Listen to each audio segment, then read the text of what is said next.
नमस्कार दोस्तों, स्वागत है आपका अपने YouTube channel I S academy में।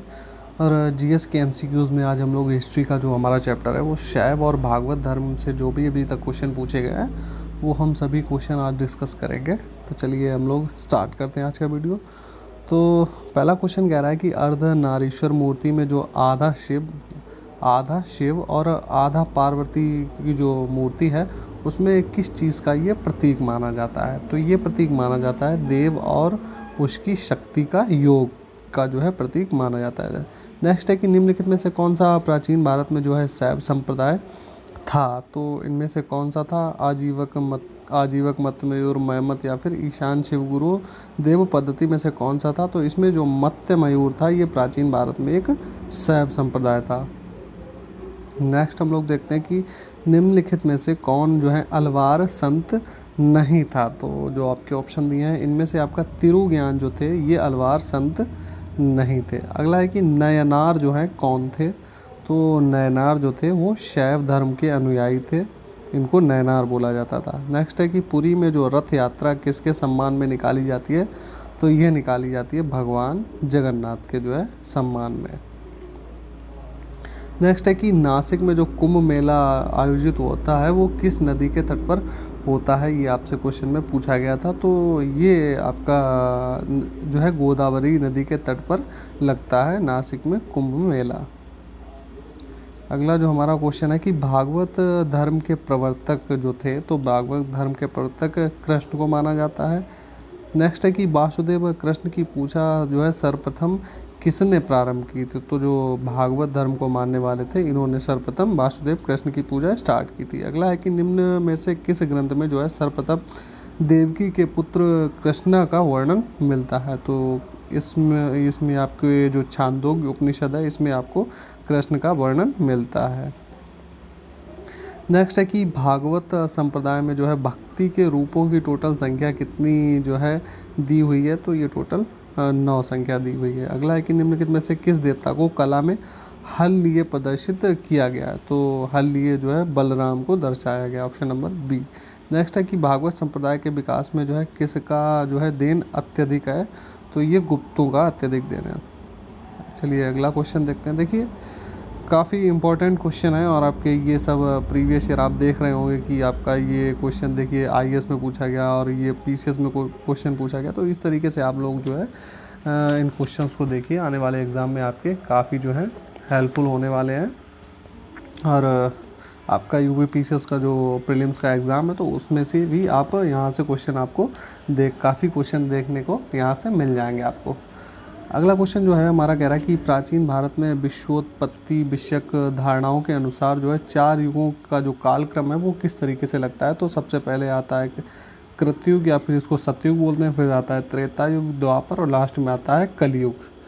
तो अगला क्वेश्चन जो है हमारा कह रहा है कि भारत में जो है आस्तिक और नास्तिक संप्रदायों में विभेदक लक्षण क्या माना गया? तो मूल रूप से देखिए आस्तिक उन लोगों को माना जाता है जो वेदों की प्रामाणिकता में आस्था रखते हैं और नास्तिक उनको माना जाता है जो आस्था नहीं रखते। तो हमारा ऑप्शन नंबर यहाँ पे सी राइट हो जाएगा। वेदों की प्रामाणिकता में आस्था को लेकर जो है यहाँ पे जो है भिन्नता देखी जाती है।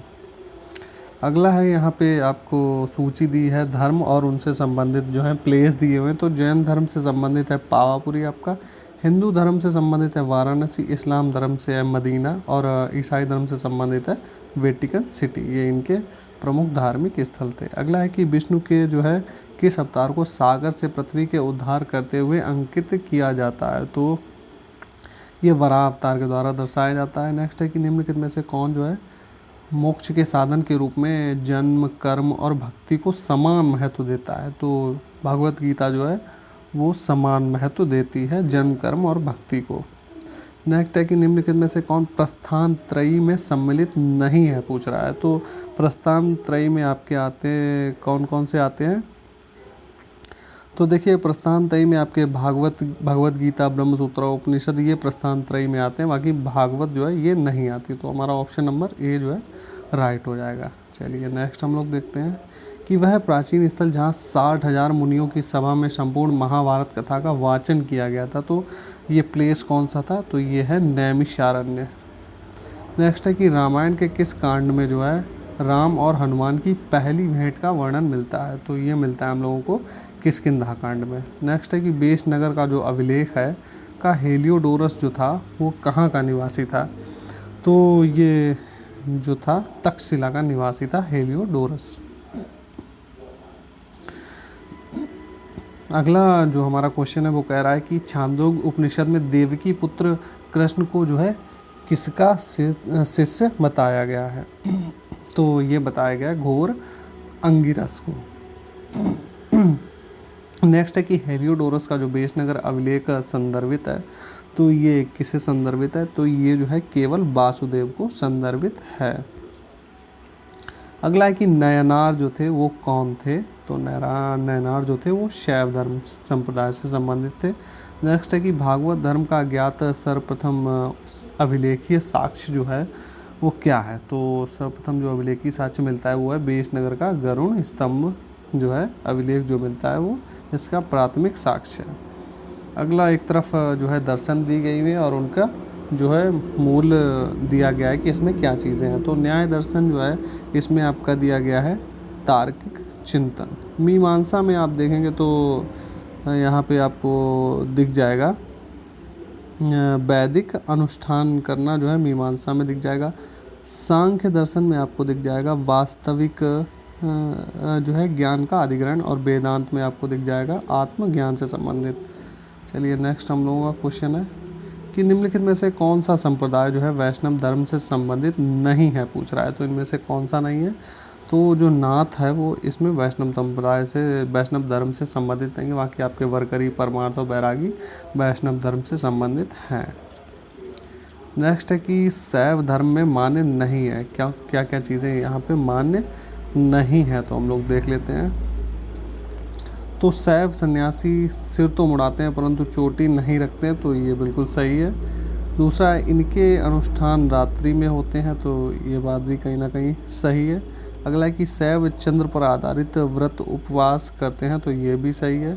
और अगला है कि शैव संत जो है चंद्र पर खड़ा तिलक लगाते हैं, तो ये गलत है, खड़ा तिलक नहीं, जबकि वो जो है इस तरीके से तिरछा यानी कि उल्टा लगाते हैं, खड़ा नहीं, जबकि लेटा हुआ तरीके से लगाते हैं। अगला तो हमारा ये 4 वाला जो गलत है। अगला 5वां एकेश्वरवादी है, ये भी सही है, तो हमारा ऑप्शन हो जाएगा ऑप्शन नंबर सी, केवल 4 यहाँ पे गलत दिया हुआ है।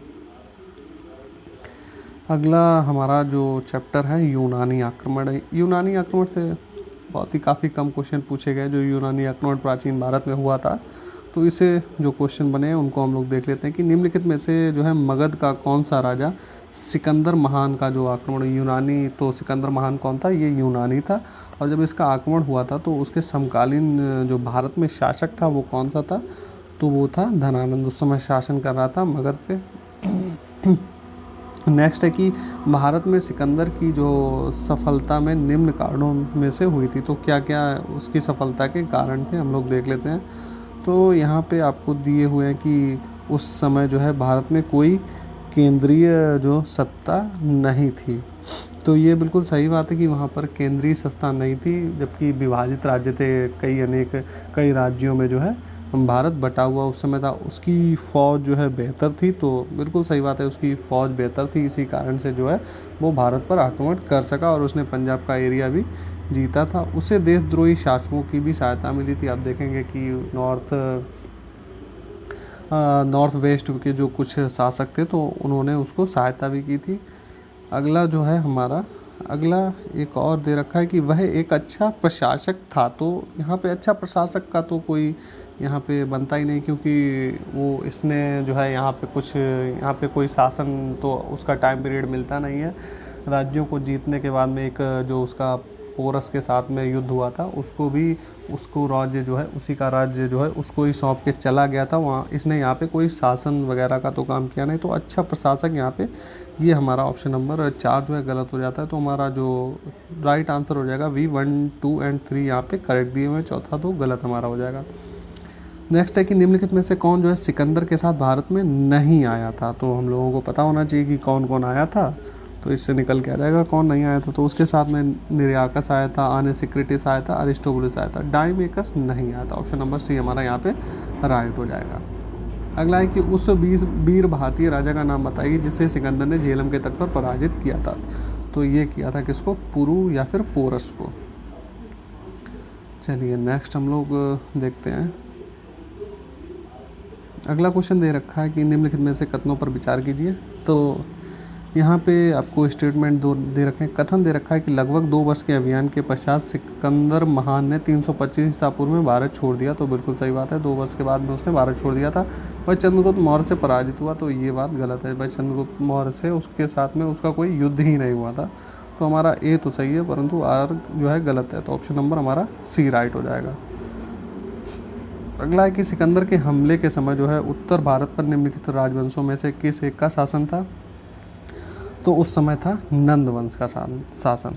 चलिए नेक्स्ट हमारा क्वेश्चन है कि युद्ध भूमि में जो है बड़ी संख्या में सैनिकों के मारे जाने अथवा आहत हो जाने के बाद में किस भारतीय जो एक गण था, एक राज्य था कि स्त्रियों ने जो है सिकंदर के विरुद्ध जो है शस्त्र धारण उठा लिए थे। तो वहाँ पे कौन सी थी, किस राज्य की जो थी वो महिलाएं थी। तो ये बात हो रही है मस्सक की। ऑप्शन नंबर डी, मस्सक की महिलाओं ने ऐसा किया था।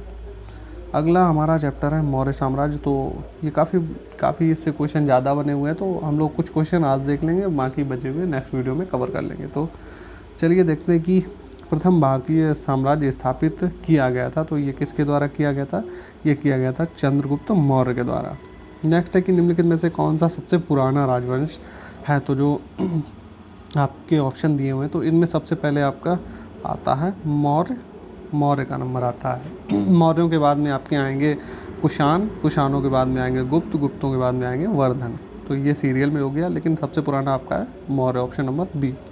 नेक्स्ट है कि सैंड्रोकोटस से जो है चंद्रगुप्त मौर्य की पहचान किसने की थी। देखिए जो यूनानी लेखक हैं वो अपने लेखन में जो है सैंड्रोकोटस जो शब्द का यूज़ करते थे, तो ये किसके लिए करते थे, ये यूज़ करते थे चंद्रगुप्त मौर्य के लिए। और ये जो है जानकारी सबसे पहली बार जो है किसने दी थी, तो ये जो है दी थी विलियम जोन्स ने, इसका पता लगाया था।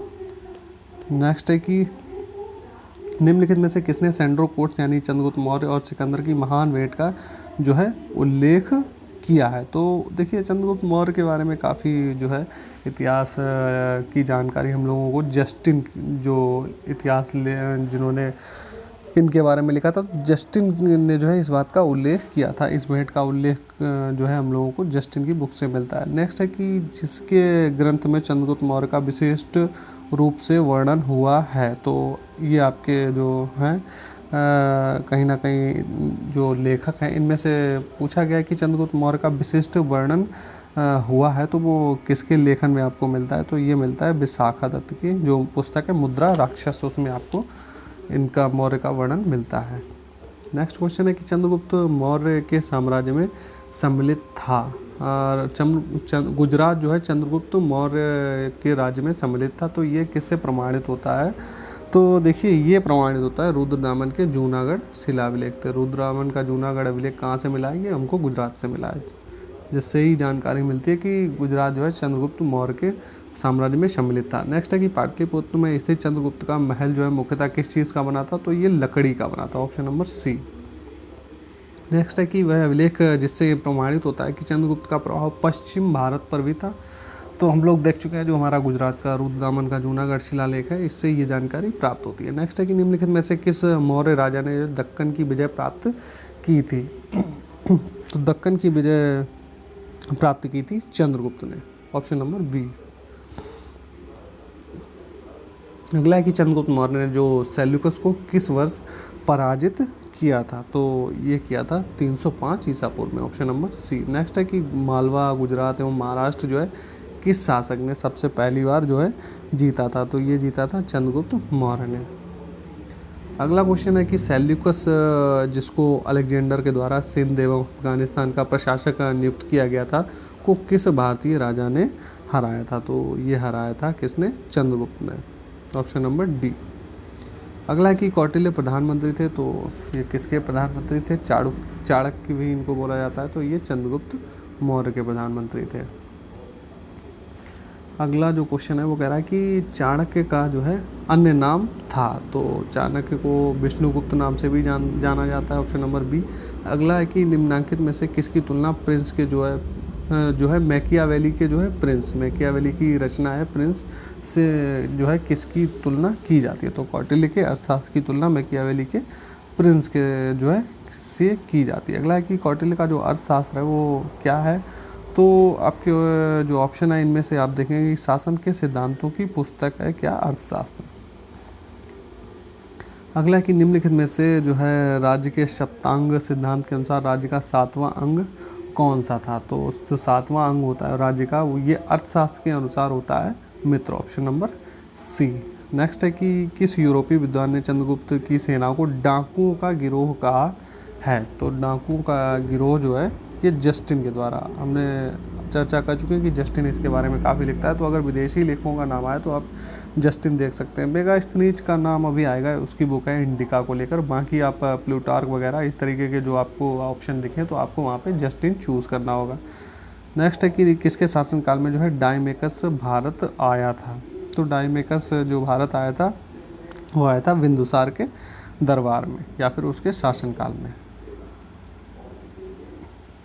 अगला है कि अशोक के जो शिलालेख को सर्वप्रथम जो है किसने पढ़ा था? तो सर्वप्रथम पढ़ा था जेम्स प्रिंसप ने, ऑप्शन नंबर सी। नेक्स्ट है कि अशोक का अपने शिलालेखों में सामान्यतः जिस नाम से उल्लेख हुआ है तो वो उसको क्या बोला जाता है? उसको बोला जाता है प्रियदर्शी।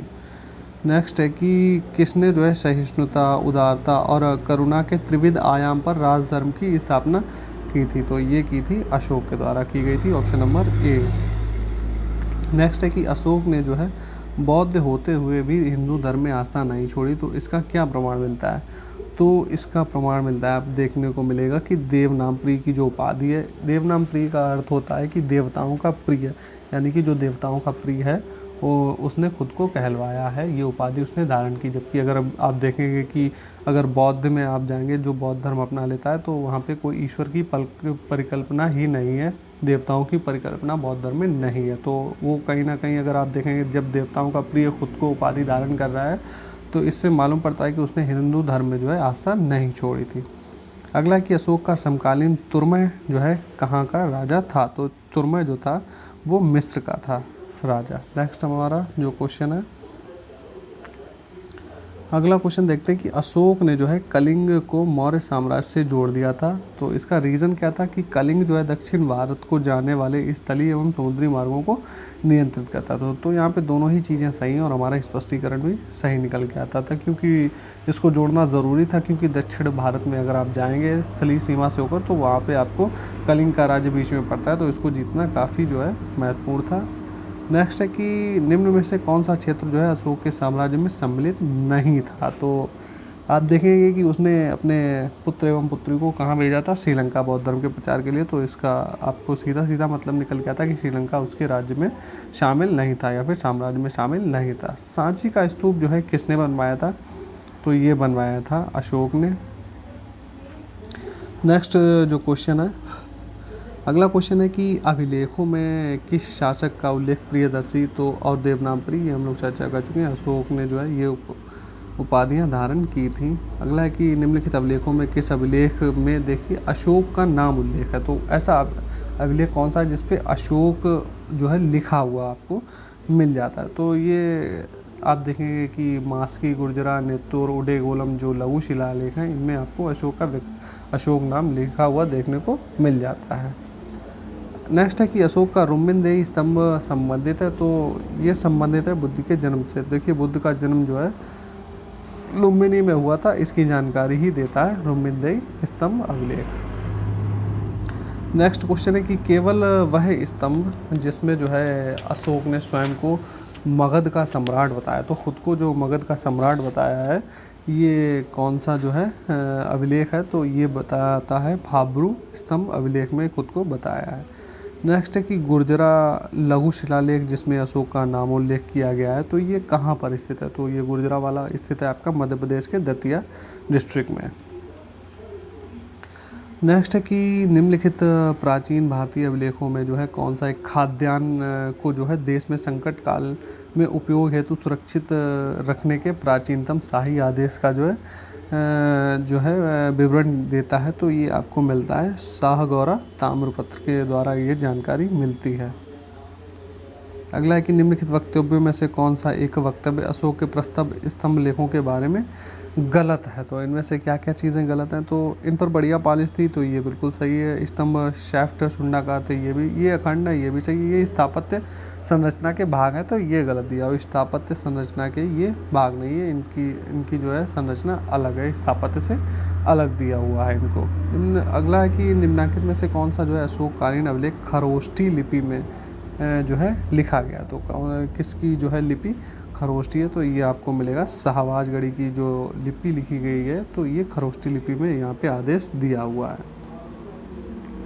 नेक्स्ट क्वेश्चन है कि अशोक के निम्न में से अशोक के किस अभिलेख में जो है पारंपरिक अवसरों पर पशु बलि पर रोक लगाई गई और ऐसा लगता है कि यह पाबंदी पशुओं के वध पर थी। तो ये जानकारी मिलती है आपके शिलालेख फर्स्ट में। नेक्स्ट है कि अशोक के जो प्रमुख शिलालेख जो हैं संगम राज्य के विषय में हमें जानकारी बताते हैं। संगम या फिर दक्षिण भारतीय राज्यों के बारे में जानकारी कौन से बताते हैं, तो ये बताते हैं दूसरा और जो 13वां शिलालेख है, इसके माध्यम से हमें संगम राज्य के बारे में जानकारी मिलती है। नेक्स्ट है कि टालमी फिलाडेल्फस जिसके साथ अशोक के राजनयिक संबंध थे, तो ये कहाँ का शासक था। तो ये जो था ये आपका मिस्र का शासक था। नेक्स्ट और आज का हमारा लास्ट क्वेश्चन है। तो देखते हैं कि अशोक के शिलालेखों में जो है प्रयुक्त भाषा कौन सी है। तो अशोक के जो शिलालेख हैं उन पे आपको भाषा मिलेगी प्राकृत भाषा, ऑप्शन नंबर बी। तो बाकी के जो हमारे क्वेश्चन रह गए हैं इनको हम लोग नेक्स्ट वीडियो में कंप्लीट करेंगे। तो चलिए फिर हम लोग मिलते हैं नेक्स्ट वीडियो में। अगर आपका कोई फीडबैक या फिर सजेशन है तो आप कमेंट कर सकते हैं, और इसी तरीके के वीडियो और भी पाने के लिए हमारे चैनल के साथ में जुड़े रहिए। आपको समय समय पर इस तरीके के वीडियो मिलते रहेंगे। चलिए मिलते हैं हम लोग नेक्स्ट वीडियो में।